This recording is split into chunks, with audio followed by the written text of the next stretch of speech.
जय हिंद साथियों, कैसे हैं आप सभी लोग। आशा करती हूँ अच्छे होंगे। मिशन वर्दी चैनल पर आप सभी लोगों का हार्दिक स्वागत है। साथियों, जैसा कि आज आप देख पा रहे हैं, यूपी पुलिस कांस्टेबल का ये पेपर है, ठीक है, जो आपका 18 जून 2018 को पहली शिफ्ट में, पहली पाली में ये पेपर हुआ था। और ये जीएस के आपको पूरे 38 में से 38 प्रश्न मैं आज आपको दिखा दूंगी। तो आपको चीज़ों को समझना है और ये भी जानना है कि कौन सा क्वेश्चन किस टॉपिक से है।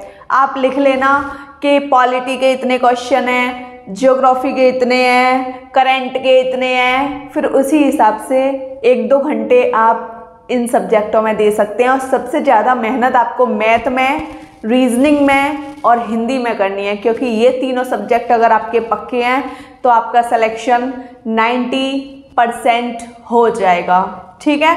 तो 3 सब्जेक्ट पर सबसे ज़्यादा ध्यान दीजिए, मैथ, रीजनिंग और आपका रहा हिंदी, ठीक। और मैं ये नहीं कहूँगी कि जीएस पे आप ध्यान मत दीजिए, जीएस पे आपको ध्यान देना है, लेकिन ज़्यादा ध्यान नहीं देना। सिर्फ 2 से 3 घंटे आप जीएस को दे सकते हैं और ज़्यादा से ज़्यादा आप 3 सब्जेक्ट पे अपना ध्यान दीजिए। तो देख लीजिए, आज हम करेंगे पूरे 38 क्वेश्चन, ठीक है। करंट अफेयर के क्वेश्चन के आंसर मैं आपको नहीं बताऊंगी, इस वजह से नहीं बताऊंगी क्योंकि करंट अफेयर हर साल चेंज होती रहती है, ठीक है। तो करंट अफेयर को आपको याद नहीं करना, मैं खुद ही मना कर दूंगी कि बस क्वेश्चन दिखा दूंगी कि हाँ ऐसा क्वेश्चन आपका आया हुआ है। तो पहला क्वेश्चन देख लीजिए, ये यूपी जीके का क्वेश्चन है। मुंशी प्रेमचंद्र का जो जन्म हुआ था वो कहाँ पर हुआ था, ये क्वेश्चन मैं करा चुकी हूँ ना आपको। इसका एकदम सही आंसर है, इनका जन्म वाराणसी में हुआ था। मुंशी प्रेमचंद्र का जन्म कहाँ पर हुआ था? वाराणसी में, बनारस में, ठीक है। अब दूसरा क्वेश्चन भी यूपी जीके का है। यूपी का, उत्तर प्रदेश का सबसे पुराना विश्वविद्यालय पूछा है इसने। तो उत्तर प्रदेश का सबसे पुराना विश्वविद्यालय कौन सा है? इलाहाबाद केंद्रीय विश्वविद्यालय। लिख लीजिए, इलाहाबाद केंद्रीय विश्वविद्यालय। इन क्वेश्चनों को आपको याद करना है, ठीक है, क्योंकि प्रीवियस ईयर क्वेश्चन रिपीट हो जाते हैं। ज़्यादा से ज़्यादा आप प्रीवियस ईयर क्वेश्चन आप लगाइए, रिपीट होते हैं, ठीक। और तीसरा क्वेश्चन, यूपी के किस शहर को पूर्व का ग्रासे नाम से जाना जाता है? तीनों क्वेश्चन यूपी जीके के पूछे गए हैं, ठीक है। यूपी जीके पर आप सबसे ज़्यादा ध्यान दीजिए। तो इसको बोला जाता है, किसको बोला जाता है? कन्नौज को बोला जाता है। इत्र नगरी भी बोलते हैं कन्नौज को, ठीक है, समझ गए। और पूर्व का ग्रासे भी बोला जाता है। क्वेश्चन 4 आप देख लीजिए, किस पड़ोसी देश को, बात हो रही है देशों की, ठीक है, राज्य की बात नहीं हो रही, किस पड़ोसी देश को land of the thunder dragon के नाम से जाना जाता है? तो ये आपका किससे संबंधित है? ज्योग्राफी से संबंधित है, देश की ज्योग्राफी से संबंधित है। तो ये भूटान को बोला जाता है। किसको बोला जाता है? भूटान को, ठीक है, समझ गए। अगला क्वेश्चन, ये क्वेश्चन आपका करंट अफेयर का है, ठीक, करंट अफेयर का है, लेकिन क्वेश्चन देख लीजिए, 2017 में कजुआ इशिगुरो को किस विधा में नोबेल पुरस्कार मिला? तो करंट अफेयर का क्वेश्चन है, लिख लेना कि एक क्वेश्चन यहाँ पे आपको करंट का मिला है, ठीक है। इसका आंसर नहीं बताऊंगी मैं, क्योंकि करंट अफेयर का आपको 2017 की करंट अफेयर याद करके क्या करोगे आप? कोई फायदा है? नहीं है, इस वजह से। क्वेश्चन 6 कह रहा है आपका, पाकिस्तानी सीनेट में विपक्ष की पहली महिला नेत्री कौन थी? अब पहली महिला नेत्री पूछा है तो आंसर तो देना पड़ेगा। तो ये कौन थी? ये थी आपकी शेरी रहमान। क्वेश्चन देख लीजिए, पाकिस्तानी सीनेट में जो विपक्ष की पहली महिला नेत्री थी वो शेरी रहमान थी। ये क्वेश्चन भी आपका करंट में बन जाता है। अब पहली की बात आई, इस वजह से मैंने आंसर आपको बता दिया। ये 2 क्वेश्चन आपको करंट के मिल गए। तो ऐसे करके आपको लिखना है कि हाँ भाई इतने क्वेश्चन आ रहे हैं और इतने पूछे जा रहे हैं, तो किस चीज़ पे आपको मेहनत करनी है। साथियों क्वेश्चन 7 आप देख लीजिए। क्वेश्चन 7 आपका करंट अफेयर का है, ठीक है। तो सिर्फ पढ़ लेते हैं। सीकर तकनीक के साथ भारत की क्रूज मिसाइल कौन है, ठीक है। ये करंट अफेयर का क्वेश्चन है आपका। 2 क्वेश्चन अभी पढ़े थे, ये आ गया, अभी और आएंगे। भारत और पाकिस्तान के बीच कितनी सीमा ट्रेन है, ये भूगोल का प्रश्न है, ठीक है। तो ये यहाँ पर आपकी 2 सीमा ट्रेन है, ठीक। अगला क्वेश्चन, हाल ही में वैश्विक डाटा चोरी अपराध में किस कंपनी का नाम आया है, ये भी आपका करंट अफेयर का क्वेश्चन है, ठीक। अगला क्वेश्चन 10वां क्वेश्चन भी आपका करंट अफेयर का है। 15वीं रूस भारत चीन त्रिपक्षीय विदेश मंत्रियों की बैठक दिसंबर 2017 में कहाँ की गई, ठीक है। मतलब अभी तक क्वेश्चन 1 से लेकर 10 तक में आपको करंट अफेयर के 5 क्वेश्चन देखने को मिले हैं। साथियों आपको करंट अफेयर पर मेहनत करनी है, क्योंकि 5 क्वेश्चन हमको अभी जस्ट देखने को मिले हैं 1 से लेकर 10 तक के क्वेश्चनों में, अभी आगे भी आएंगे, ठीक है। करंट अफेयर पर सबसे ज़्यादा मेहनत कीजिए आप, 1 साल की करंट अफेयर प्रिपेयर कीजिए, ठीक, समझ गए। अब क्वेश्चन 11 देख लीजिए। भारत में ब्रिटिश शासक, ये क्वेश्चन आपका इतिहास का है। अगला क्वेश्चन भी आपका इतिहास का है, ठीक है। भारत में ब्रिटिश शासक का बड़े पैमाने पर विस्तार सहायक संधियों के माध्यम से हुआ। पहले जो विस्तार होता था वो मतलब कि जितने भी झगड़े की जड़ होती थी संधियों के माध्यम से उनको सॉर्ट आउट किया जाता था, ठीक है। जो किस गवर्नर जनरल के शासनकाल में हुआ, तो आप बता दोगे लॉर्ड वेलेज़ली के शासनकाल में हुआ था। क्या हुआ था? सहायक संधि। ब्रिटिश शासक का बड़े पैमाने पर सहायक संधि की गई, ठीक है। किसके शासनकाल में? लॉर्ड वेलेज़ली के शासनकाल में। अगला क्वेश्चन, गुरु गोविंद की मृत्यु के बाद गुरु की संस्था समाप्त हो गई, ठीक है। गुरु गोविंद की मृत्यु हो गई थी, फिर गुरु की संस्था को समाप्त कर दिया गया और सिखों का जो नेतृत्व था वो उनके विश्वसनीय शिष्य किसको सौंपा गया? ये सौंपा गया बंदा बहादुर को। किसको? बंदा बहादुर को सौंपा गया। और करंट अफेयर के 5 क्वेश्चन आपको यही मिल गए हैं। करंट अफेयर पर सबसे ज़्यादा पकड़ अपनी बनाइए, ठीक है। 1 साल की करंट अफेयर को प्रिपेयर करिए। साथियों आपका अगला क्वेश्चन कह रहा है पाकिस्तान का जो नाम है सबसे पहले किसके द्वारा गढ़ा गया था, ठीक है। सबसे पहले किसके द्वारा गढ़ा गया था, इस चीज़ में बहुत से लोग बहुत ज़्यादा कंफ्यूज होते हैं। कुछ लोग तो कहते हैं मोहम्मद इकबाल के द्वारा, जो कि गलत है। ये इसका एकदम सही आंसर हो जाएगा चौधरी रहमत अली, ठीक है। चौधरी रहमत अली इसका एकदम करेक्ट आंसर हो जाएगा। यहाँ तक कोई डाउट? No doubt. अगला क्वेश्चन, रविंद्रनाथ टैगोर ने अपनी नाइटहुड की उपाधि को किसके विरोध में छोड़ दिया था? एक कांड हुआ था आपका जलियांवाला बाग नरसंहार। इस कांड में रविंद्रनाथ टैगोर ने अपनी नाइटहुड की उपाधि को छोड़ दिया था विरोध में, ठीक। अगला क्वेश्चन, गोदावरी नदी का उद्गम स्थल किस राज्य से है? भूगोल में पढ़ा है ना, महाराष्ट्र से है। कहाँ से है? महाराष्ट्र राज्य से है। अगला क्वेश्चन, ये भी भूगोल का है, भारत की सबसे बड़ी मीठे पानी की झील कौन सी है? तो ये है आपकी बूलर झील, जो कि जम्मू कश्मीर में है, ठीक। भूगोल का ये भी क्वेश्चन फंस गया और ये भी फंस गया।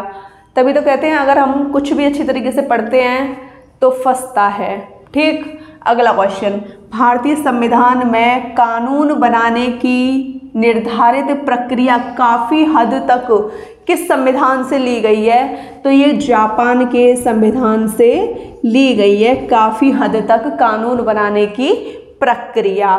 ठीक है। शिक्षा का अधिकार ITI अधिनियम वर्ष किस सन में भारत की संसद द्वारा अधिनियमित किया गया? तो ये 86वें संविधान संशोधन 2002 ईस्वी में किया गया था। ठीक है, समझ गए? स्क्रीनशॉट ले लीजिए। साथियों, आप क्वेश्चन 19 देख पा रहे हैं। क्वेश्चन 19 को पढ़ने से पहले मैं आपको बता दूं, अभी हमने क्वेश्चन 18 किया था।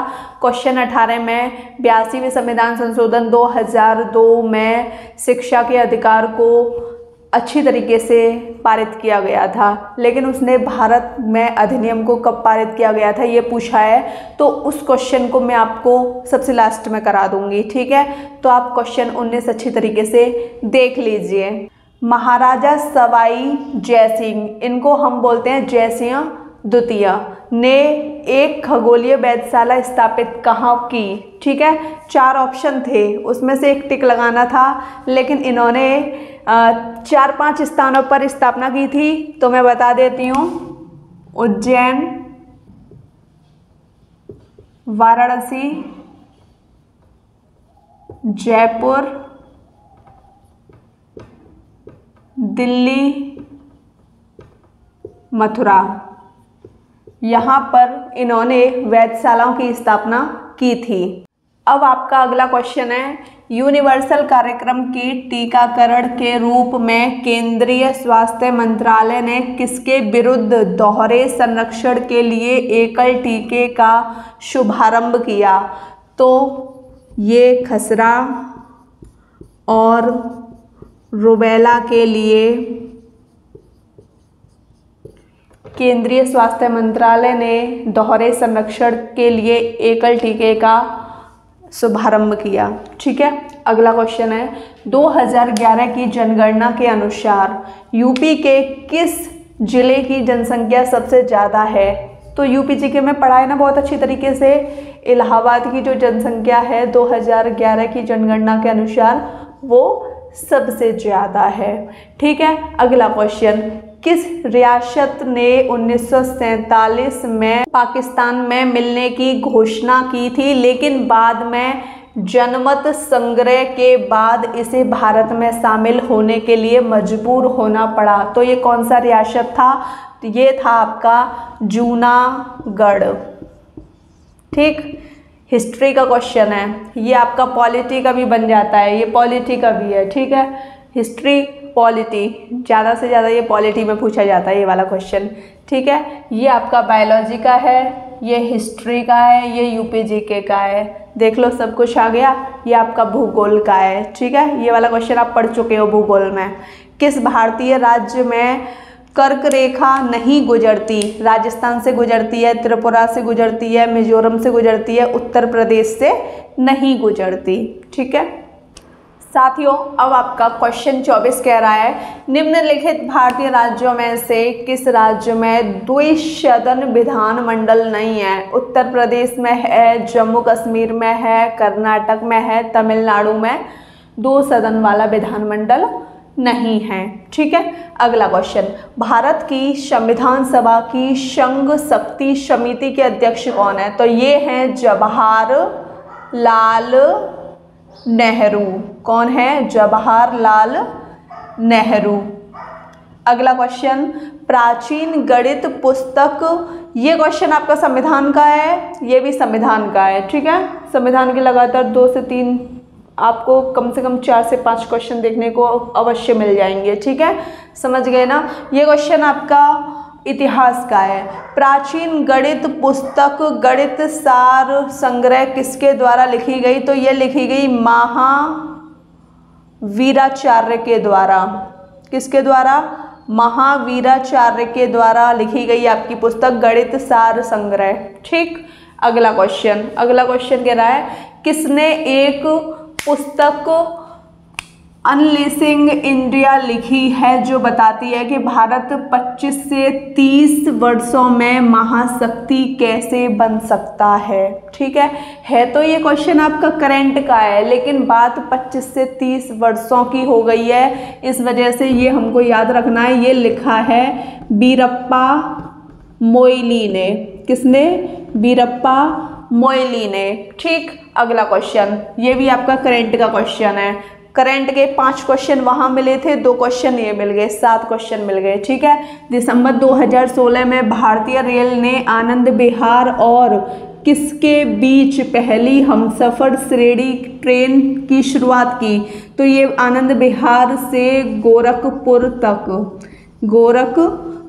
तक हमसफर श्रेणी ट्रेन की शुरुआत की। ठीक, अगला क्वेश्चन है, प्रसिद्ध सूफी संत शेख सलीम चिश्ती की दरगाह कहाँ पर है? यूपी जीके का क्वेश्चन है, मैं आपको बहुत अच्छी तरीके से करा चुकी हूँ। ये इनकी जो दरगाह है ये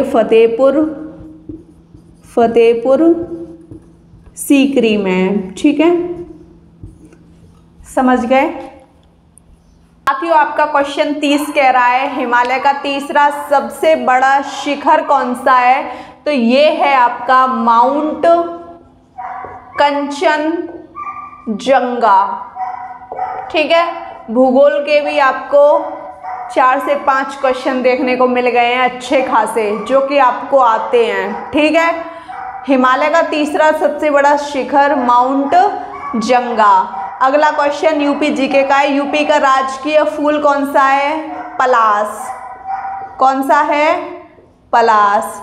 दिख रहा है ना, कोई दिक्कत तो नहीं? अगला क्वेश्चन, मनुष्यों में पित्त का उत्पादन किस अंग में होता है? तो ये होता है जिगर में। कहाँ पर होता है?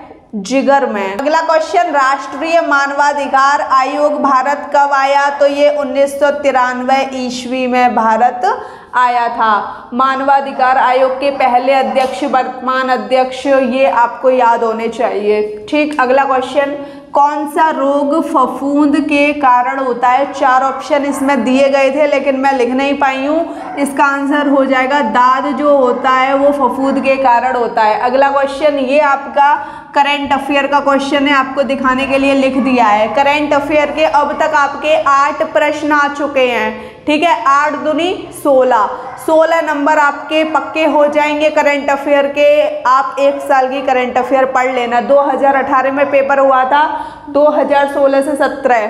ठीक है, समझ रहे हो ना? 2016 से 17 वाला क्वेश्चन पूछ लिया गया है यहाँ पे। क्वेश्चन 36 देख लीजिए, भारत के संविधान में मूल दस्तावेज को किसके हाथ से लिखा गया है? ये थोड़ा डीपली क्वेश्चन है, लेकिन आप पढ़ोगे, प्रैक्टिस करोगे तो चीज़ें आपको समझ आ जाएंगी। समझ गए क्या कहना चाह रही हूँ? भारत के संविधान में मूल दस्तावेज को किसके हाथ से लिखा गया है? तो ये लिखा गया है प्रेम बिहारी नारायण रायजादा। ठीक है, इनका नाम भी काफ़ी लंबा है। ठीक, इसको सिर्फ ऐसे याद रखना है, मूल दस्तावेज को किसके हाथ से लिखा गया? तो प्रेम बिहारी रायजादा के हाथ से। विटामिन B7 का रासायनिक नाम, जितने भी विटामिन है सबके रासायनिक नाम आपको याद होने चाहिए। किस विटामिन से कौन सा रोग होता है ये भी आपको पता होना चाहिए। B7 का रासायनिक नाम है बायोटीन। ठीक है, अब आपके 1-2 प्रश्न रह गए हैं, पूरा आपने कर लिया सामान्य ज्ञान का प्रैक्टिस सेट। अब आपका सामान्य ज्ञान का लास्ट 38वां क्वेश्चन है, हॉकी दिग्गज मेजर ध्यानचंद का जन्म कहाँ पर हुआ था? यूपी जीके का क्वेश्चन है, इनका जन्म इलाहाबाद में हुआ था। ठीक है, समझ गए ना? अब आप चीज़ों को समझ पा रहे होंगे कि हाँ, हमने जो भी पढ़ा था बहुत अच्छा पढ़ा था। ठीक है, यूपी जीके के जितने भी क्वेश्चन कराए हैं, 1-आध क्वेश्चन को छोड़कर सारे आपने कर दिए हैं। ठीक है, करंट अफेयर मैंने पढ़ाई नहीं है तो मैं उसकी गारंटी नहीं लूँगी अभी।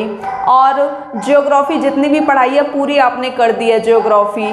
ठीक है, संविधान पढ़ाऊँगी उसको भी आप कर दोगे। ठीक, अब ये क्वेश्चन आपका संविधान का है। शिक्षा का अधिकार अधिनियम किस वर्ष भारत की संसद द्वारा अधिनियमित किया गया? तो ये भारत की संसद द्वारा 2009 में अधिनियमित किया गया था। ठीक है, शिक्षा का अधिकार कब लाया गया? तो ये 86वें संविधान संशोधन 2002 के तहत लाया गया था।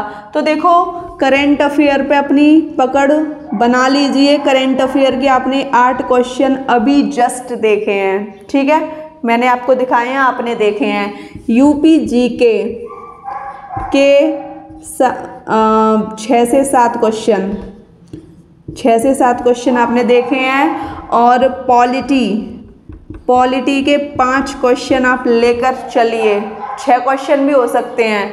ज्योग्राफी आपने पढ़ ली है, इसकी कोई टेंशन नहीं है। ठीक है, और यूपी जीके भी पढ़ लिए, इसकी भी कोई टेंशन नहीं है। ज्योग्राफी की भी कोई टेंशन नहीं है। ज्योग्राफी के 4 से 5 क्वेश्चन आए, आपने सारे कर दिए। ठीक है, और कुछ सब्जेक्ट ऐसे हैं जो आपको डेली रिवीजन के तौर पे अपने आप को प्रिपेयर करने हैं। करंट अफेयर को डेली पढ़िए, 1 साल की करंट अफेयर पक्की कर लीजिए। ठीक है, यही है आपका प्रैक्टिस सेट। 30 क्वेश्चन तो आपके आराम से सही हो गए होंगे। ठीक है, तो परेशान नहीं होना, मेहनत करेंगे तो सफल अवश्य होंगे। वीडियो कैसी लगी कमेंट सेक्शन में बताइएगा। वीडियो अच्छी लगी हो तो चैनल को सब्सक्राइब कीजिएगा, लाइक कीजिएगा, शेयर कीजिएगा। जय हिंद साथियों।